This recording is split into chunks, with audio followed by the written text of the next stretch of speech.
Welcome. I'm Steph, an intuitive hypnotist from Quebec, Canada. I'm Julie, a past life regression hypnotist and Reiki healer from Wisconsin. And together, we are the Soulful Mystics. Hey everyone, this is Julie, and today I wanted to share with you a past life regression that Steph facilitated for me. My intention for this session was to learn more about the year-long debilitating headache I experienced from 2019 to 2020. I talked more about this headache in episode 3, so if you're new here and have no idea what I'm talking about, please go back and check that out. To give a quick recap, 2019 was when I really started on my spiritual journey. A couple of months after I began meditating, I started to experience what I thought was a tension headache. It's something that I have dealt with numerous times, except this time was different. Instead of it going away, it gradually moved up my neck, up the back of my head, and into the entire left side. I had this terrible, excruciating pain every single day for almost exactly 1 year. It affected the left side of my face, head, neck, and shoulders. I went to the doctor, was placed on a couple different medications, and it didn't help at all. In fact, the only thing that gave me any relief was my friend Lisa, an intuitive energy healer, who I went to for Reiki and cranial sacral therapy. For this past life regression, I wanted to understand where this headache stemmed from, why it came and went so suddenly, and anything else I could know about this time in my life. And I do want to issue a trigger warning here that this podcast episode does contain discussions about death by suicide, which some listeners may find distressing or triggering. If you or someone you know is struggling with suicidal thoughts, please seek help from a mental health professional or a crisis support service. For Canada, please call 1-833-456-4566 to connect with a crisis responder. And for the U.S. National Suicide Prevention Line, please call 1-800-273-TALK 8255 or dial 988. Steph and I both feel strongly about tackling topics such as this. It is so important to end the stigma around mental health and suicide. So while our podcast can be lighthearted and fun, we still want to share these sessions with you. Open up these conversations and be a safe space to do that. And before we get into the episode, I want to take a moment to tell you more about my beautiful friend Lisa and the creator of the Solace Cards and Solace Journal. She is an author, intuitive energy healer, and a survivor of many things, including the devastating loss of her son to suicide in 2019. After about 6 months, when the shock started to wear off, the cards intuitively came to her. Navigating grief, especially that of losing a child, can most days be unbearable. So she wanted to create something, anything, to help others going through the same thing. These cards are her gift to those who are struggling. Her mission in life is to bring healing, comfort, love, and joy to those who are struggling. She's been a massage therapist, intuitive energy healer, and reflexologist since 1992. She is also an empath and medium, bringing insight to many situations. By the end of 2020, she was receiving messages that working on one person at a time in her sacred healing room was just not enough anymore. It became clear that she was meant to bring healing to more people, and during COVID-19, the Solace Cards were born. Lisa Adele is a sister, a wife, a mother of 2 boys, one an angel and the other an earthling, and a grandmother. She believes in magic and serendipity and loves the sky, nature, and especially the moon and stars. And from my own personal experience, she is a kind, beautiful soul and a bright light in this world. I couldn't post this episode without telling you about her and the Solace Cards that offer 50 messages of comfort and wisdom. She also created a Solace Journal that includes writing prompts, coloring pages, and meditation. Please visit solacecards.com. That's SOLACE CARDS, to view her beautiful creations. I will also have her website linked in the show notes. Okay, now on to the episode.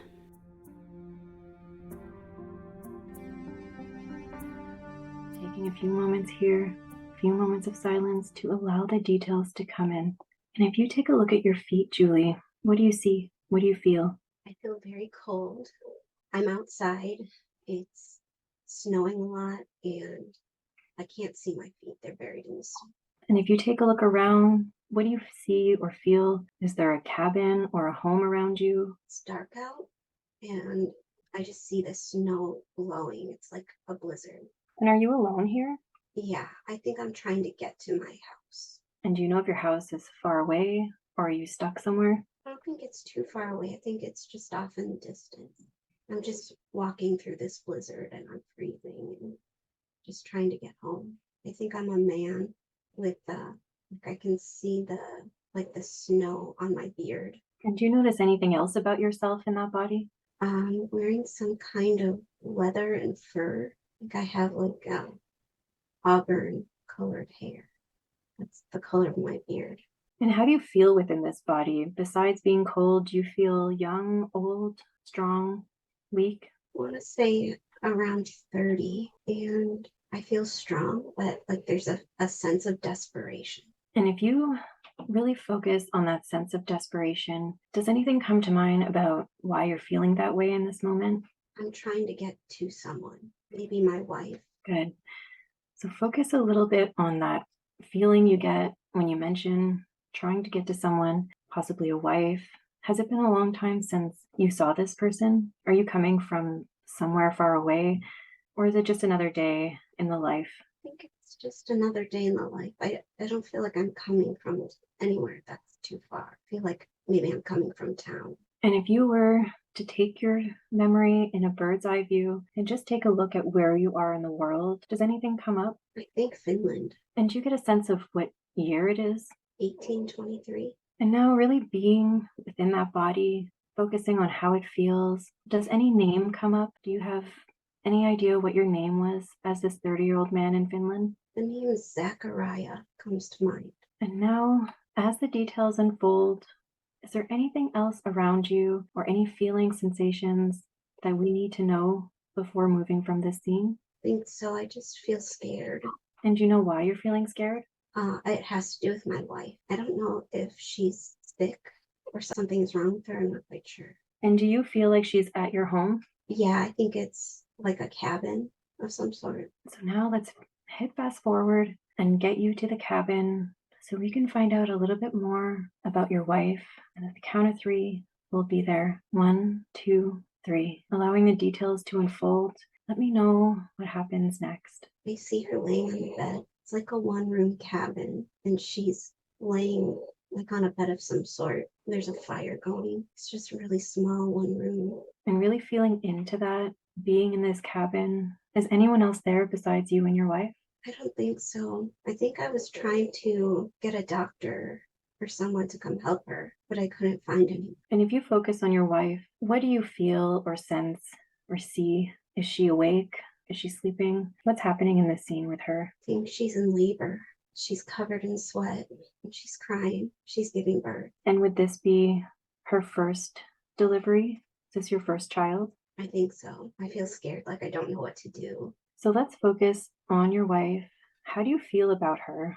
And how does she feel about you? Is this a good relationship? Yeah, it's a good relationship. And does any name come to mind? What do you call your wife? Susanna. And so if you focus on Susanna, maybe we hit fast forward to see how this delivery plays out. And just let me know when the scene changes, when something comes up or any feelings or emotions arise. Feeling stressed. I think she had the baby, but I feel like it was a tough delivery. I see the umbilical cord. And do you get the sense that the baby is with you both? Did the baby survive the delivery? The baby survived. I just see myself holding the baby, sitting next to her. I'm still worried because I don't know if she's going to be okay. And if you really focus on this scene, your wife Susanna and your newborn baby, besides feeling worried, does anything else come up? Is there any joy, excitedness? I think relief. The baby is okay. I just feel a lot of love for both my wife and the baby. Good. So really feel into that love and relief. Really take all of that in. Does anything else come up that's important for you to know or experience in this scene? But I did the best I could. You did the best you could, and Susanna, is she still feeling not too great, or is she going to make it out of that? I don't think she's going to make it. And what makes you feel that way? Is that a gut feeling, or what does she look like or feel like in this moment? Just see the umbilical cord hanging out of her. And I think she lost too much blood. I don't think she's alive. So we're just going to hit fast forward through the time, maybe a few days later. Maybe you're still in the cabin with this newborn baby, but at a time where you feel more clarity about your wife and her condition. Did she pass away? Yeah, I think this is her funeral. I just see people. There's like a few people around, and it's very somber. And if you really focus on the details of this scene at Susanna's funeral, the people that are around, are they anyone that you were close to in that life, or are they just townspeople, family? Who are the people that are there? Feels like it's just family and friends. I feel like this is a small town, like everybody is family there. And do you recognize anyone, including your wife, as people you know in this life as Julie? Does anyone stick out? I think so. Good. Just be with that and see what else comes in when you look around. And if it's important, it will come in. And if not, just let me know when something feels different. Just have this sense that I'm not going to be alone in raising the baby. I think it's a boy. And I feel like the people that are there, well, it's like the village is like a family. So I feel like I'm going to have enough help. I feel like I was afraid of that, like being alone until this day at the funeral. I was reminded that everyone is there to help. We all help each other. Good. Having that sense of community, really feeling into that. And if you have your son with you, and does he look okay? He looks healthy. Yeah, he's okay. And do you have a name for him? Jeremiah. And does anything else come in from this scene? No, I just see us all gathered together at that small cabin. Everyone is just kind of packed in there. Okay, so we're going to leave this scene. We're going to go to the next important day we're experiencing in this life. We're going to hit fast forward. And once the details start to change, just let me know what you're aware of. And 1, 2, 3, moving to that next scene. It's no longer winter. The weather is a lot nicer. It's a beautiful day and there's mountains. Just feels good. And what else are you aware of here? Is there anyone else around you? Are you sitting, standing, working? What do you sense you're doing in this moment? I think I'm working outside. I just have my sleeves rolled up and just enjoying the nice day. Jeremiah's a little older. He's running around. I think he's maybe 3 or 4. Seems to be a good day. I feel happy. Good. So just sit with that happiness and watching Jeremiah run around, really feel into that. And when you do, how does that feel within your body? It makes me miss his mom, but I know that she'd be proud of me and of him and how I'm raising him. Good. Really feel that pride in your body, and that love and joy that you're experiencing. And what else is unfolding here? Anything else that's coming up of importance? I think that I just try really hard to live up to her expectations. It's really important to me that I'm raising him with his mother in mind. It's like she's always with us, and I think of that all the time. And so I feel like when I'm making decisions or teaching him certain things, I'm doing it with her in mind. Like she's always there. What do you do as work, as Zachariah? Does anything come up of what you do for a living besides take care of your son? I don't know if it's some kind of farming. So you're living off the land and working. Yes. And does anything else come up in this scene, or do you want to move to the next significant scene? I think we can move on. So at the count of 3, we're going to move to the next significant scene in this life. 1, 2, and 3. Allowing the details of this scene to unfold. And just let me know when the details start coming clear. Just see darkness again. Do you feel like you're much older in this scene? Or do you get a sense of how many months, years have passed? I think I am a little older, 5 years older, I think.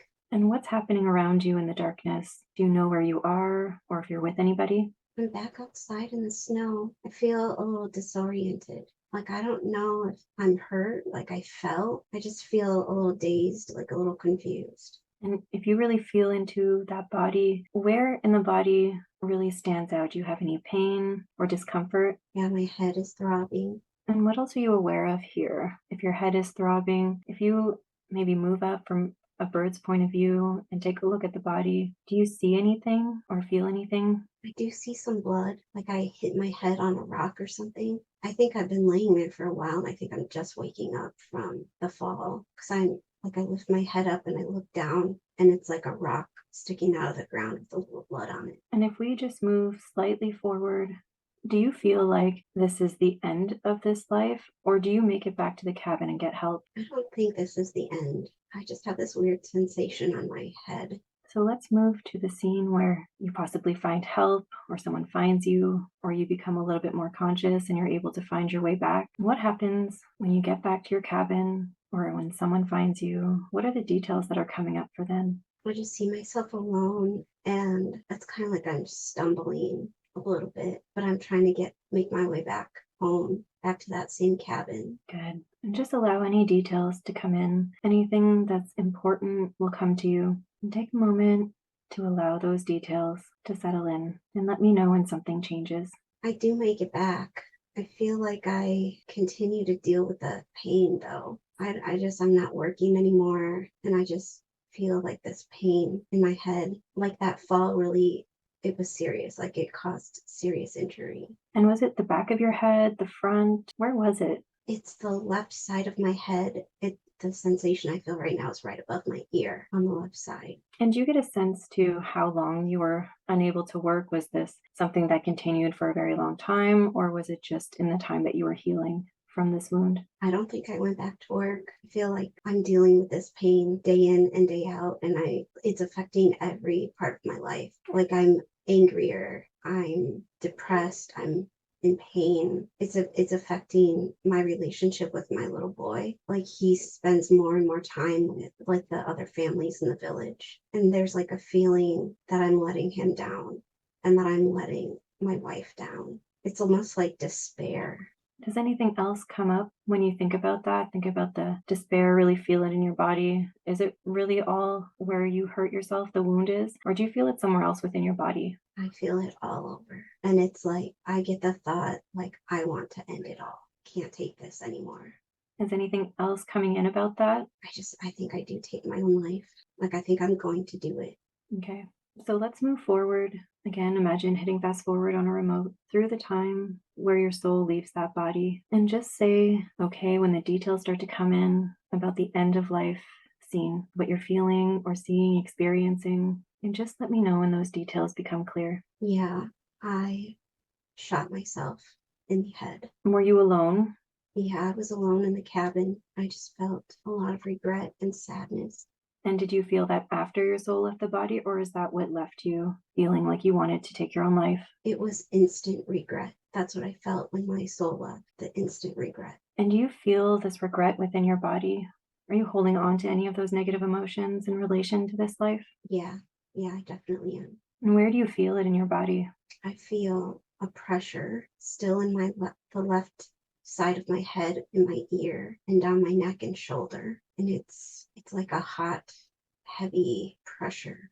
So focusing on this hot, heavy pressure in your head, neck, and shoulders, how would you want to release this feeling in your body? What comes up that would feel good to do to release this?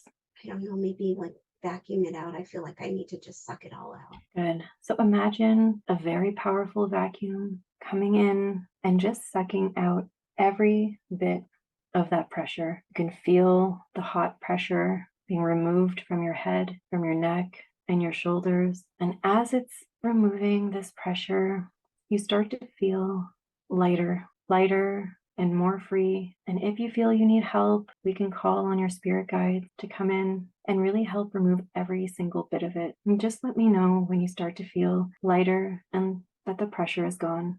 I feel like it's mostly gone, but I feel like I can still sense it, like there's still a little bit left. And do you feel like this is something you might need to work on continuously until it's all gone? Or do you feel like we can release it in this session? Release it. Good. So let's just call on any enlightened beings that's with us today, any spirit guides, really call in their power to help release this pressure, the heat, and the heaviness. Imagine all your guides standing in a circle around you and really taking their power and sucking all of that out. Imagine the light growing powerful and big and bright, touching every part of your being with their loving light and healing hands.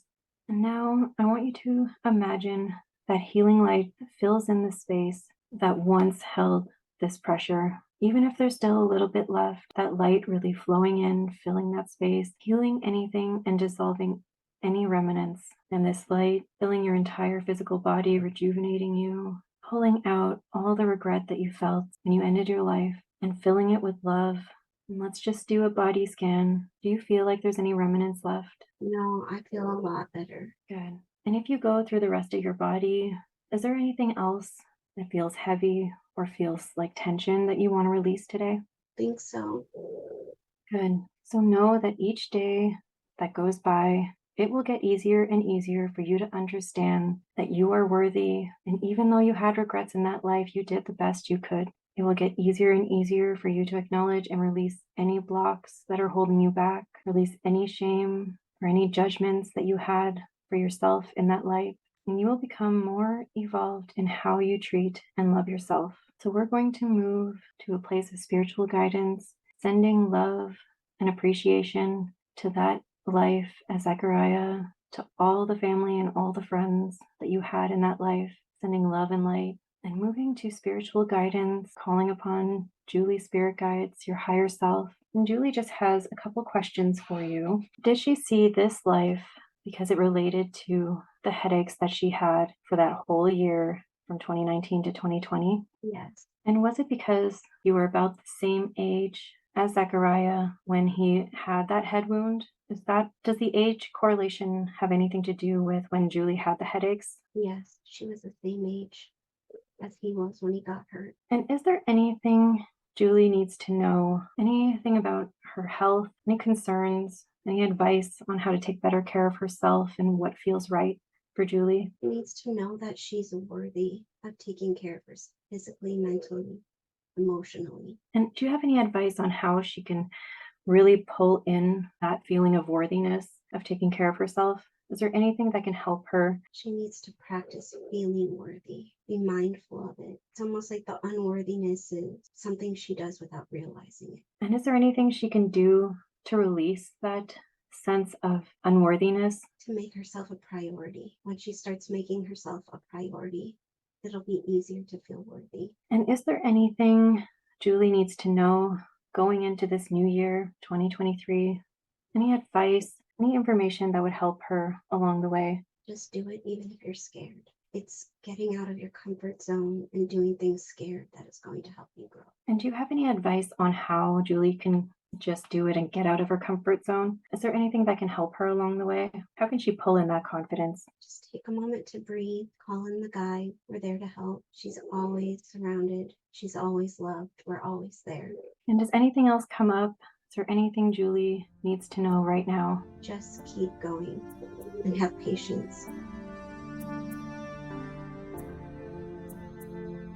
I feel like I am not even articulating hardly anything of what I'm experiencing. Yeah, I mean, it's really good after. What I find helps is to journal about stuff. Yeah, so much of it made sense because it went from bad to good to bad. Yeah. And everything was going great, even though my wife died and I missed her, and like watching my son was like, gave me so much pride and made me think of her so much. Even though we experienced that bad thing that happened when she died, everything was okay. We made it. We are okay. And then this accident happens and I forget all of that. I was just suffering and I just forget that I can get through it. And in that life, I didn't make it. Yeah. In this life, I did get through it. In that life, I didn't. And the other interesting thing too was, so after my wife passed away, I felt like I still communicated with her on the daily. She was always a part of our lives. And then the accident happened and the headaches came and that all stopped. Mm-hmm. And I think that was really huge. And that was like a huge part of my demise. Yeah. Yeah, you definitely had a strong connection with her. And Yeah. I felt like, because how you described injury making you feel. So whenever, like, you obviously know when you have a headache, like it's so debilitating just having a headache, but having that come from a really bad wound and like you were unconscious at one point, dizzy, disoriented. I wonder if like he maybe experienced a brain injury of some kind too, Yeah, because your whole personality changed after that incident. So right. as you're explaining it, I have this image in my mind and so much information is coming through. But yeah, I think that maybe a brain injury or just having a headache for that long Yeah. will make anyone feel crazy. Yeah, and who knows what would have happened, or maybe I just didn't have the means for treatment. I don't think it was ever treated. That's kind Yeah. of the feeling I got. Everyone around me still helped, but their way of helping was to take care of my son. I became this person that nobody wanted to be around. Yeah. And because of what you said in the beginning, that the really important thing for you was raising your son the way that your wife would have wanted. And then that probably played into a lot of the guilt and regret and Yeah. like all those emotions kind of tied together in the end of like you didn't feel like you were worthy, right? And so it's Yeah. interesting that at Yeah, the end, that was kind of what came up. that's true. And I feel like it relates to this life too, because I think I have had kind of a lot of regret because I never finished college.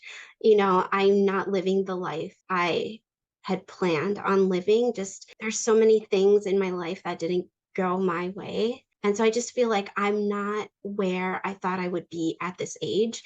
And I think that's where some of the regret comes in too. I mean, it's and all of those that kind of plays into the judgments too, right? Like, like not finishing college, like the judgment of yourself, but also the perceived judgment of other people when you don't do something. But then also the fact that you do everything around the house, like you're trying, it's almost like you're making up for, and if Mason was the son, it's like you're making up for not being there in that time and not living the life that you had planned. Yeah, yeah, and I felt like I kinda had a hard time understanding the connection with the son because I was holding him and everything through, like, a lot of that, but it was almost like I didn't really get to know him very Mhm. much in that life because of the circumstances. Yeah. Yeah, because you were grieving your wife. And also you were a man. Yeah, yeah, it's And not that motherly yeah, connection. yeah. Which is interesting. When you said that you were a man Mhm. and that you had a child and the wife died, I was like, oh, I wonder if the feeling, like, because you're a mom in this life. So I wondered if the connection was different, also based on the fact that it was in the 1800s and things Yeah, were very different. yeah, But yeah, I was always curious to know a man with their child and a woman with their child because the baby grows within you. mm. So it's interesting.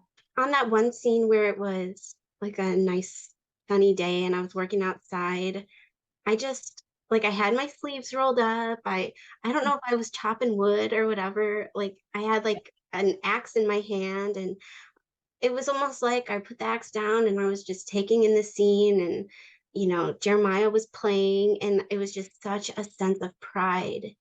Yeah. Yeah. Yeah, that was a really beautiful scene.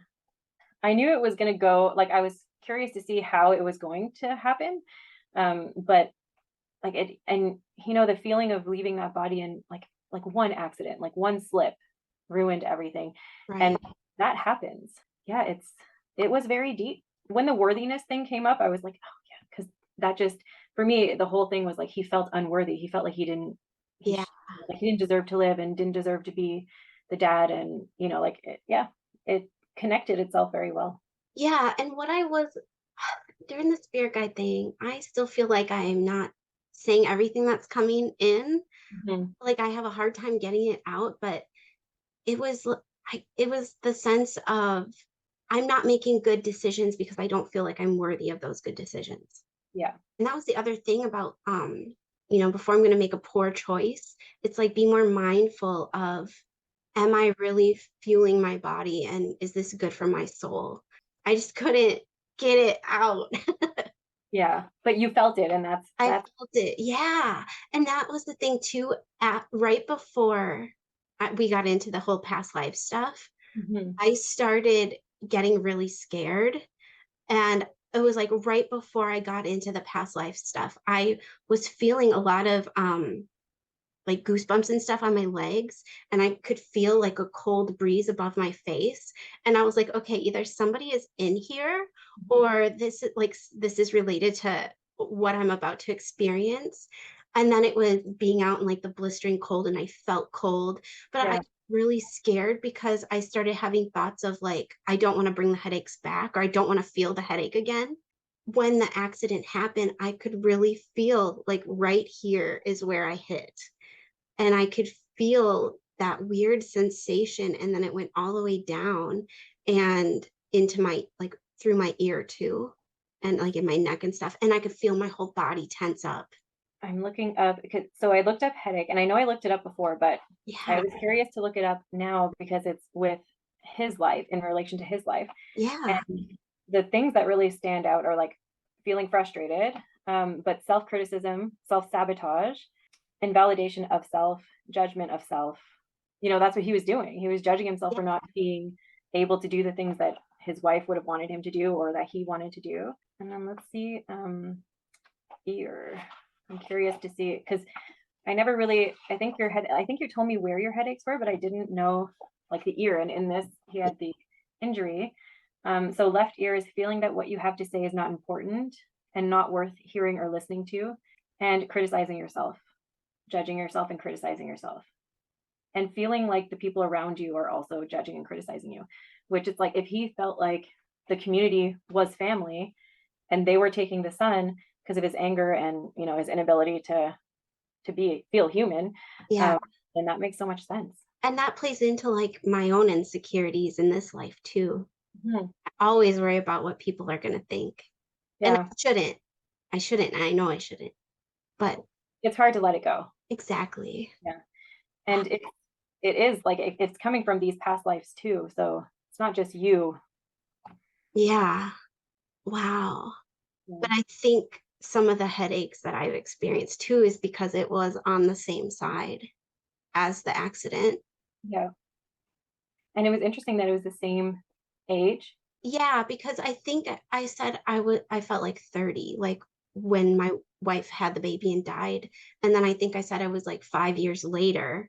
Yeah, And so that would be 35. And when I experienced them in this life, I was 36. yeah, so that would make sense. And you said about 30, so it's possible that. Yeah. Oh, yeah.